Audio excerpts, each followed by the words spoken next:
Hello everyone, bonjour à tous, ici Lady Estella.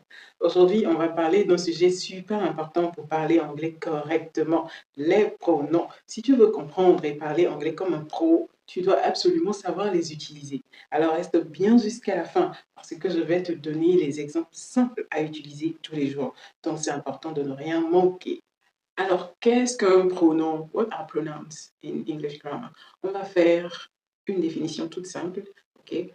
Pronouns are words or phrases used substitutes for nouns or subjects when your listener or your reader already knows what you are referring to. Ok, on va faire tout simple en français. Ok, les pronoms sont des mots ou des groupes de mots qui remplacent les sujets. Ok, ou lorsqu'on sait déjà, on connaît déjà les sujets, ces pronoms viennent les remplacer dans les phrases pour éviter la répétition. Exemple, lorsque je dis Estella a acheté à Estella une voiture. Estella bought Estella a car. Vous voyez que c'est bizarre. Exactement. C'est là que les pronouns interviennent. Ok? Avec l'aide des pronouns, dans cette situation, on dira Estella bought herself a car. Or, she bought herself a car. She ici est un pronom, herself est un pronom. Voyons comment. En premier lieu, on a les personal pronouns. Okay? Et les personal pronouns, on va les diviser en deux parties. Les personal pronouns utilisés comme sujet et les personal pronouns utilisés comme objet. On a déjà parlé de la structure de la phrase dans nos vidéos précédentes, n'est-ce pas? So, les personal pronouns utilisés comme sujet, ils viennent comme ci. I, je, you, c'est soit tu ou soit vous. He, il, she, elle, it. It peut vouloir dire ceci, cela, il ou elle, ça, ok? On a we qui veut dire nous. On a they qui est soit il au pluriel ou elle au pluriel. Ok? Et les personal pronouns utilisés comme objet.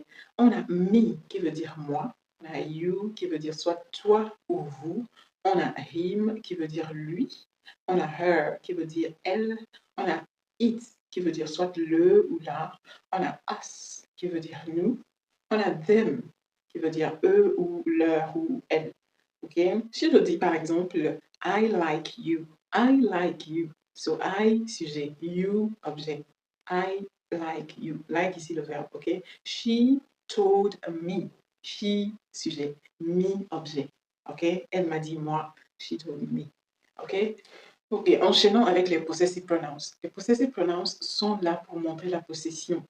Ok, ils sont là pour montrer à qui appartient quelque chose. Ok, donc on a mine, mine qui veut dire le mien, la mienne et toute la série, les miens, les miennes, toute la série. Ok, on a yours, yours qui veut dire le tien ou bien le vôtre.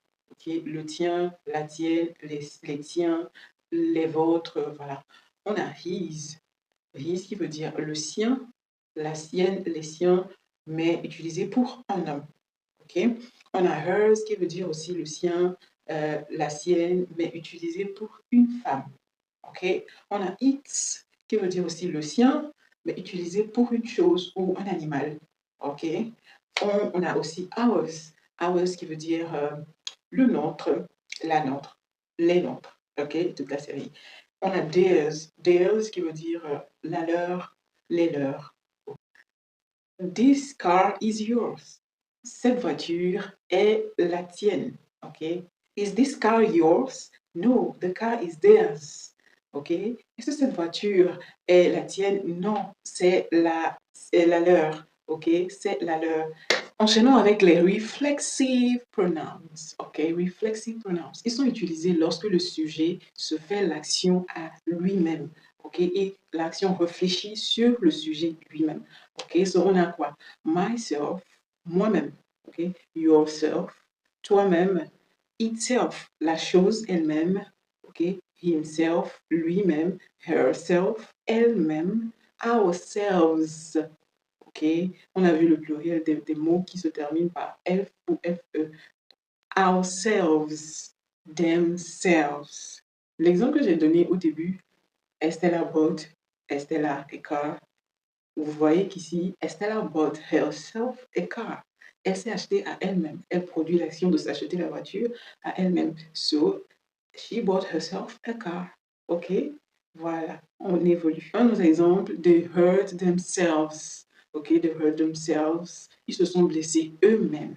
Alright. J'espère que jusque-là, tout va bien et que la compréhension est fluide et que ça ne te gênerait pas de t'abonner et d'activer la cloche de notification pour recevoir des alertes à chaque fois que je publie une vidéo. On enchaîne avec les interrogative pronouns. Bon, là-dessus, j'aimerais que votre compréhension soit au top. Donc, on s'assoit bien, on se réajuste dans nos chaises et on prend un verre d'eau glacée. On y va. Bon, enchaînons avec les interrogative pronouns, ok? Les interrogative pronouns, comme leur nom l'indique, c'est des pronoms qui sont utilisés pour poser des questions, ok? Pour poser l'interrogation. Donc, on va les diviser en deux groupes parce qu'il y a des interrogative pronouns meant for persons and interrogative pronouns meant for things, right? Il y a des pronoms interrogatifs qui sont utilisés pour des personnes et ou des choses. Donc, pour les personnes, on a who, whom et whose, ok? Pour les choses, on a what et which, ok? On commence avec who, donc on va les prendre en détail, ok? On va bien détailler pour bien comprendre. Donc avec who, bon, pour traduire who, en français, on dira qui avec un point d'interrogation. By the way, tous les pronoms là que je viens de citer, on va les mettre avec des points d'interrogation. On traduit en français qui avec point d'interrogation, est utilisé en tant que sujet et aussi en tant qu'objet d'une phrase. Bon, on a dit que pour connaître le sujet et l'objet d'une phrase, il faut déjà déterminer l'action de la phrase. Donc le sujet est celui qui pose l'action dans la phrase et l'objet est celui qui reçoit. Ok? Par exemple, I'm talking to him. Je lui parle. Quelle est l'action ici? Parler. Le verbe est celui qui décrit l'action, by the way. Ok? Quelle est l'action? Parler. Donc qui parle? Je. À qui? Lui. Donc je, le sujet, lui, l'objet. Donc ici, on dit who peut être utilisé comme sujet et comme objet. Un exemple. Interrogation, right? Who told you that you can learn English without subscribing to Lady Estella's channel? Qui t'a dit ou qui vous a dit que vous pouvez apprendre l'anglais sans vous abonner à la chaîne de Lady Estella? La personne a menti. Abonne-toi maintenant. Alright? Who called you right now? Qui vient de t'appeler? Ok? Alright. Ça, c'est en tant que sujet. On va maintenant l'utiliser pour poser une question en tant qu'objet. Donc, on dira par exemple, who did you see? Qui as-tu vu ou qui avez-vous vu? Ok? C'est tu ou vous qui voit ici. L'action, c'est voir. Et qui voit, c'est tu ou vous. Donc, qui? Ok? Donc, who ici sera l'objet. L'objet de la vue, de tu. Ok? Who did you see? Qui as-tu vu? Alright? Donc, on enchaîne avec whom. On peut traduire whom en français comme qui avec point d'interrogation ou de à qui. Ok? Qui avec point d'interrogation ou à qui avec point d'interrogation. Alright. So, contrairement à who, qui est utilisé comme un sujet et objet à la fois, whom est utilisé uniquement que pour l'objet. Ok? Whom est utilisé pour poser la question sur celui qui reçoit l'action. Ici, pour poser la question, whom sera aidé par les prépositions at, for ou to. Exemple, at. At whom are you looking? Alright? C'est comme dire who are you looking at? Mais comme ici on veut utiliser whom, ok? Mais whom sera celui qui reçoit l'action. So, to look at, ok? You are looking at someone. So, at whom are you looking? Vous voyez? Avec la préposition for. For whom did you cook? C'est comme dire who did you cook for? Ok? Donc, mais comme on veut utiliser whom ici au lieu de who, on dira for whom did you cook? Avec la préposition to, j'ai une très bonne phrase là. To whom should I address this letter? Okay, or this letter? It depends. American, British. Letter, American, letter, British. Okay, to whom should I address this letter? À qui dois-je adresser cette lettre? So you see, all right? C'est comme dire who should I address this letter to?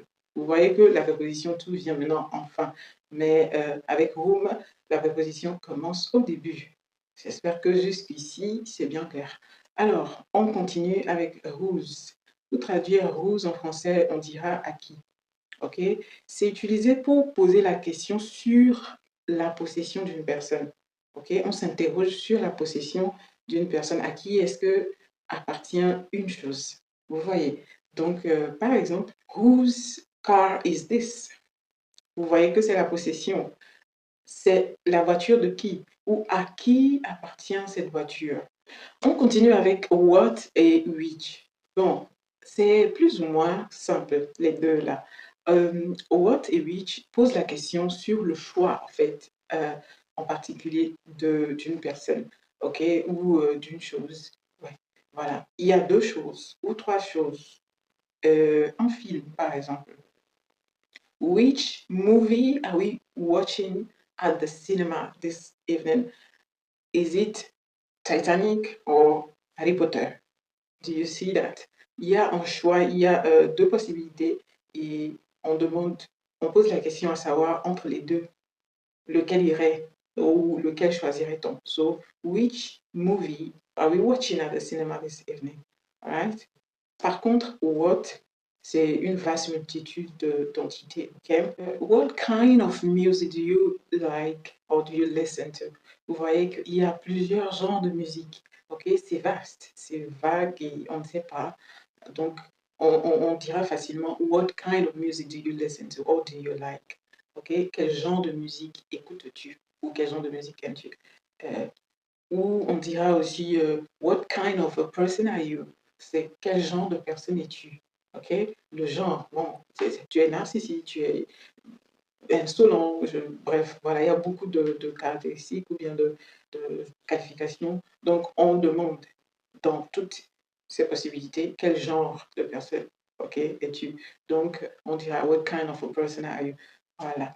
Ah, j'espère que pour les interrogatives pronouns, c'est bien passé parce qu'on va passer aux relative pronouns. The relative pronouns are used to join two clauses together.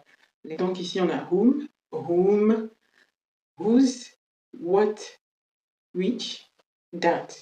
Ok, donc on va les partager en trois segments. Le premier segment est les relative pronouns used for persons only.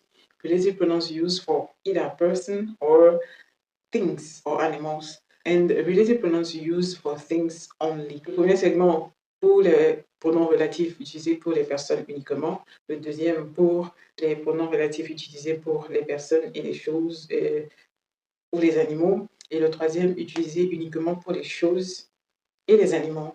So, dans le premier segment utilisé uniquement que pour les personnes, on a who et whom. Okay? Dans le deuxième segment utilisé soit pour les personnes, soit pour les choses ou les animaux, on a whose et that. Ok. Dans le troisième segment utilisé uniquement pour les choses et les animaux, on a what et which. Who est utilisé pour faire référence à des personnes. Ok. Il peut être soit sujet ou objet. Ok. Faisons une phrase toute simple. Donc, par exemple, the lady got married. The lady got married. Ok. La femme ou la dame s'est mariée.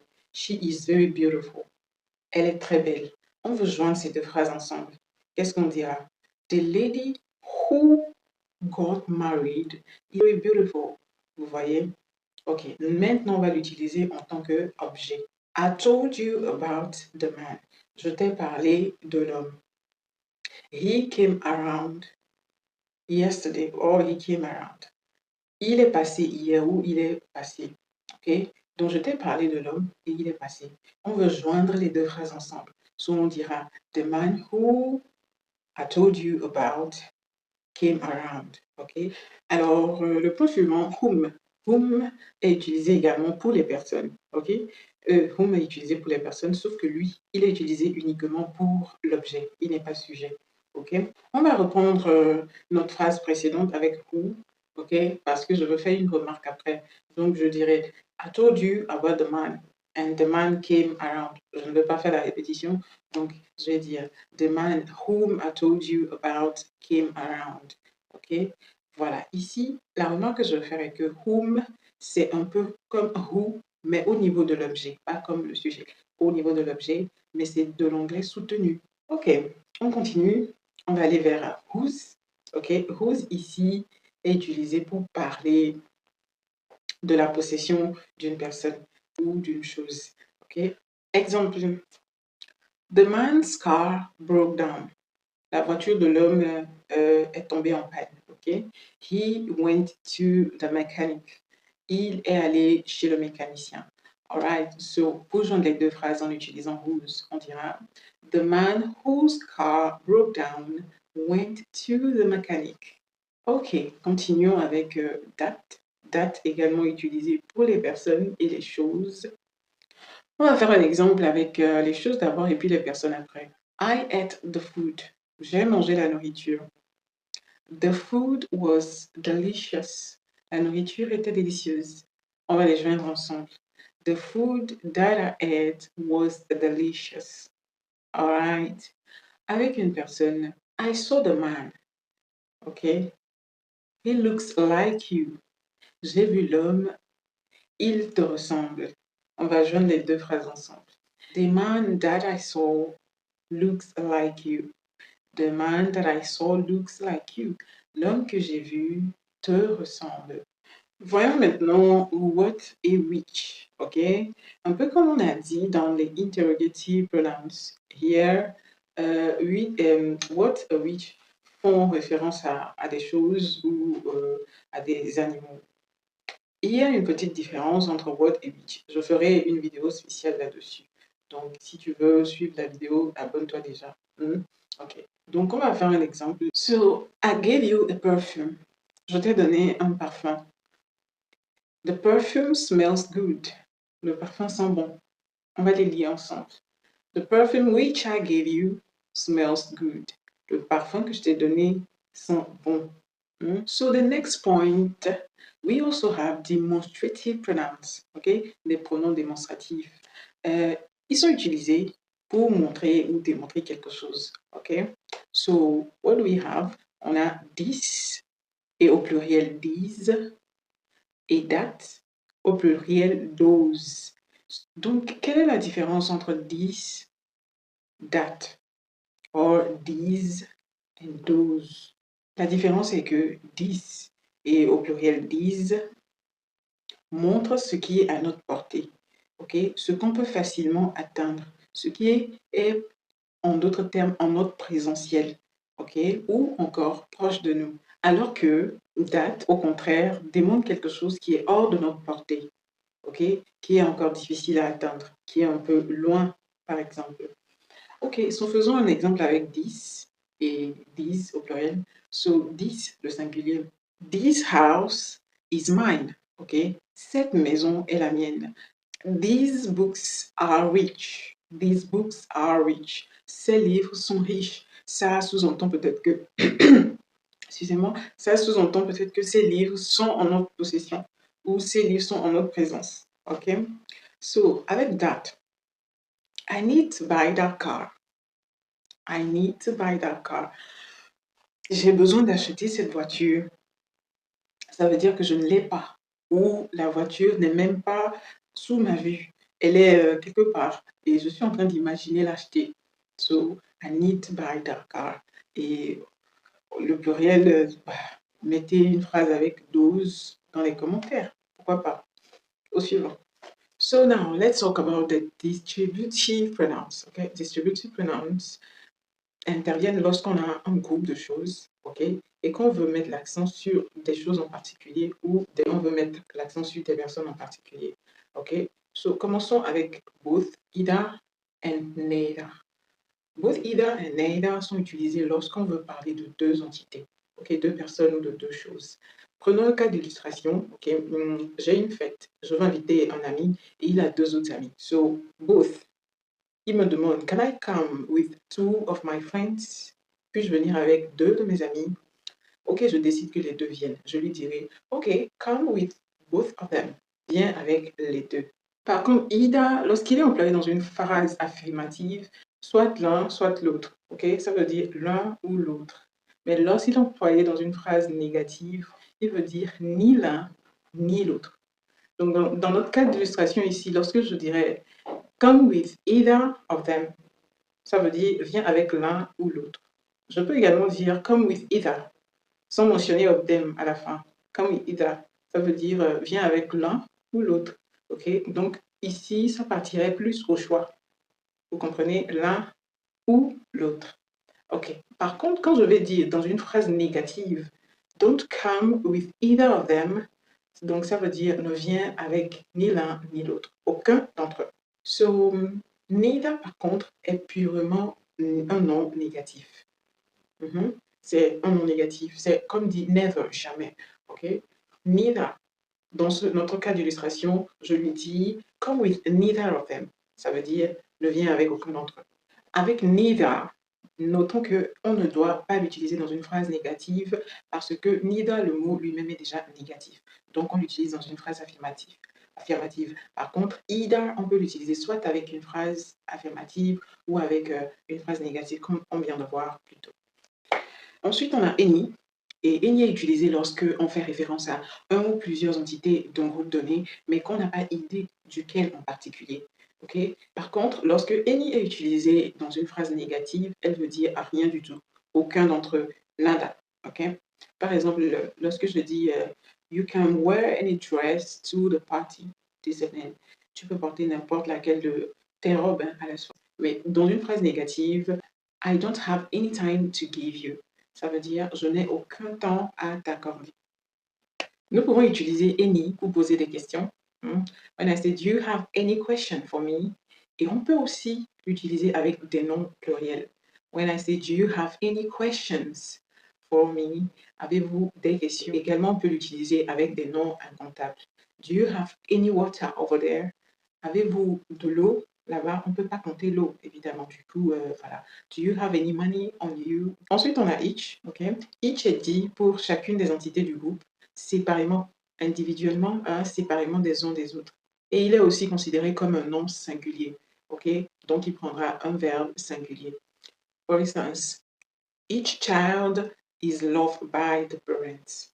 Okay? Chaque enfant est aimé par les parents. Une très bonne phrase là qui me vient en esprit pour donner un exemple.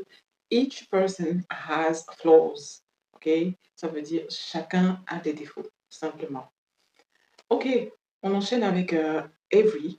Every est utilisé pour chaque entité du groupe sans exception. Tout le monde rentre dans la sauce. Every. Ok. Par contre, every, ce qu'il faut noter, que même si every fait allusion à beaucoup ou toutes les entités réunies, il est considéré comme un nom singulier. Ok. Il est considéré comme un nom singulier. So, I will say every day. I will not say every days. No. I will say every Monday. I will not say every Mondays. Ok. Je ne dirai pas every Mondays. Je dirai every Monday. Je dirai every day et non every days. Ok. Every est considéré comme singulier. Ensuite, on a all. All, je le couple avec none en même temps parce qu'ils se font opposition. All veut dire tout le groupe dans son entièreté, tandis que none veut dire aucune entité du groupe, rien du tout. Ok? Exemple, I ate all of the food. I ate all of the food. J'ai mangé toute la nourriture. Ok? None of the students came to class today. Ok? Aucun des élèves est venu en classe aujourd'hui. On peut également utiliser all and none pour répondre aux questions lorsqu'on cherche à savoir la quantité dans le groupe. For instance, how many students came to class today? None. Ok? Aucun. Ou on dit all, eux tous. Enchaînons avec les indefinite pronouns. Ok? Et si on doit traduire indefinite pronouns en français, on dira des pronoms indéfinis. Et comme leur nom l'indique, les indefinite pronouns sont utilisés pour faire référence à des sujets ou à des objets sans dire particulièrement ou précisément de qui il s'agit. Également, ils fonctionnent en tant que sujet et objet dans une phrase. Donc, on va former un groupe pour désigner des personnes et un groupe pour désigner des choses. Alright? On va prendre les mots some, any, every et no, qu'on va coupler avec les mots body, one et thing pour former les indefinite pronouns. So, pour les personnes avec le mot some, on a somebody, someone. Avec le mot any, on a anybody, anyone. Avec le mot every, On a everybody, everyone. OK? Avec le no, le mot no, on a nobody et no one. Pour parler de choses maintenant, OK? On a something, anything, everything or nothing. That's it. So, formons des phrases avec somebody. Somebody veut dire quelqu'un. Ce n'est pas précis, c'est pas défini. OK? Quelqu'un, somebody is calling me. So, quelqu'un m'appelle au téléphone. Mon téléphone sonne, je ne sais pas encore, je n'ai pas encore vu l'écran, je n'ai aucune idée de qui m'appelle. Somebody is calling me. Anybody. Anybody can be president. Even if it's not true. Yeah, on va le prendre comme ça. Tout le monde dit non. N'importe qui peut être président, même si c'est pas vrai. On va prendre ça comme ça. Alors, avec anything, OK, anything. Anything can happen, OK. Anything is possible. Tout peut arriver. Tout est possible. Donc, anything, c'est n'importe quoi, OK. N'importe quoi peut arriver, n'importe quoi est possible. Donc, voilà. Une dernière règle. Tous ces mots se terminant par body, one et thing sont toujours considérés comme singuliers. Et ils sont possibles en tant que sujet et possibles en tant qu'objet. On fait une dernière phrase pour les mettre en tant que sujet et objet dans la même phrase. Somebody gave me something. OK? Somebody gave me something. Quelqu'un m'a donné quelque chose. Donc, finally, we have come to the end of this episode. C'est la fin de ce cours et j'espère que maintenant, les pronoms n'ont plus de secret pour toi. Si tu as aimé, alors je t'invite à t'abonner, activer la cloche de notification et puis laisse-moi un j'aime et également un commentaire pour me dire si tu as des questions ou si tu as des suggestions, si tu as des sujets sur lesquels tu aimerais que j'intervienne. Merci, à la prochaine. Bisous.